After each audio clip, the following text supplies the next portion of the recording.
प्रश्न क्रमांक 1. प्रश्न क्रमांक 29,122.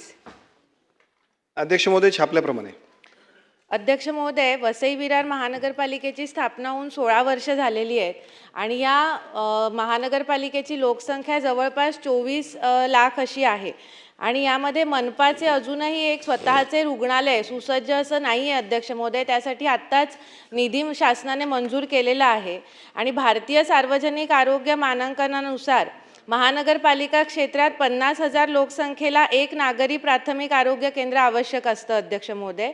पण ह्या 24 लाख लोकसंख्येला 48 आरोग्य केंद्राची आवश्यकता असताना आता केवळ 21 प्राथमिक आरोग्य केंद्रच अस्तित्वामध्ये आहेत. सार्वजनिक आरोग्य शासन निर्णय 29 ऑक्टोबर 2020 प्रमाणे 3 प्राथमिक आरोग्य केंद्र आणि 12 उपकेंद्र मनपाकडे हस्तांतरणाची मान्यता शासनाने दिलेली आहे. परंतु गेल्या 5 वर्षामध्ये अध्यक्ष महोदय यावरती पुढे काही कारवाई झालेली नाही आहे. 16 जुलै 2025 रोजी सन्माननीय मुख्यमंत्री महोदयांनी बैठक घेऊन आदेश दिले की हे 3 आरोग्य केंद्र, 12 उपकेंद्र आणि 116 जिल्हा परिषदेच्या शाळा या विनामूल्य हस्तांतरित करण्यात यावा महानगरपालिकेकडे. परंतु अजूनही यावरती काही कारवाई झालेली नाही आहे अध्यक्ष महोदय.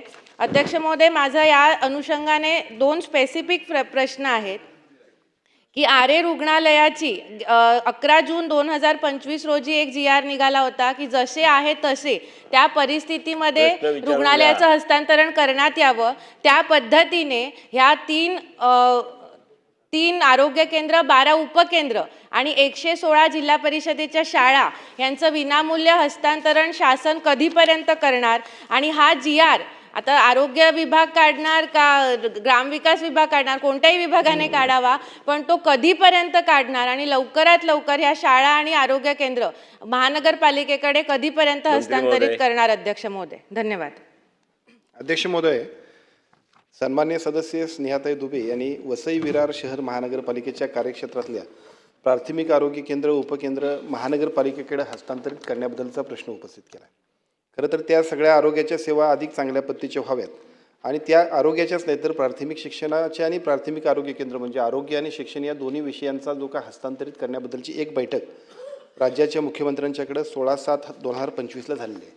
या बैठकीमधल्या निर्देशाप्रमाणे जे काही ग्रामविकास आणि आरोग्याचे संबंधित विषय असतील तर ते महानगरपालिकेकडून वर्ग करावेत आणि वर्ग केल्यानंतर त्याचा संपूर्ण खर्च, तिथली जबाबदारीसुद्धा त्यांनी पेलावी अशा पद्धतीच्या सूचना सन्माननीय मुख्यमंत्री महोदयांनी दिलेत. मी एवढंच या प्रश्नाच्या उत्तराच्या निमित्तानं सांगू की जे काही बैठकीचं प्रोसिडिंग CM साहेबांच्या मान्यतेने झालेलं आहे त्याची प्रत्यक्ष कार्यवाही करण्याबद्दल सरकार सकारात्मक पद्धतीने निर्णय घेईल. सकारात्मक म्हणजे काय? 5 वर्ष झाले मंत्री महोदय. सकारात्मक म्हणजे काय? लोकांच्या प्रश्नाला जर इथे न्याय मिळणार नाही तर हे सकारात्मकता काय व्यक्त होणार, कशी व्यक्त होणार? आपण सांगा. मुख्यमंत्री महोदयांनी जुलै महिन्यामध्ये निर्देश दिलेत आणि आपण शासन किंवा स्थानिक स्वराज्य संस्थांमध्ये बाकीची काही लेनदेन ऑन पेपरच होते, ते adjustment of account on paper असतात. त्यामुळे त्याचा निर्णय झाला पाहिजे. आपण त्याच्या संदर्भात बैठक करा परत पाहिजे तर आणि त्या प्रश्नाला सोडवा. शेवटचा प्रश्न विचार. अध्यक्ष महोदय, सन्माननीय ग्रामविकास मंत्री ही सभागृहात उपस्थित आहे. माझी विनंती आहे की मी सुद्धा त्यांची वेळ घेऊन हा विषय त्यांच्याकडे मांडला होता. तर या दोन्ही विभागांनी एकमेकांमध्ये समन्वय साधून हा आमच्या जिल्हा परिषदांच्या शाळा, आरोग्य केंद्र आणि उपकेंद्रांचा प्रश्न कधीपर्यंत, किती दिवसामध्ये, म्हणजे आणखीन आम्हाला किती दिवस वाट पाहावी लागणार अध्यक्ष महोदय? किती महिने? एक काहीतरी कालमर्यादा ठरवावी.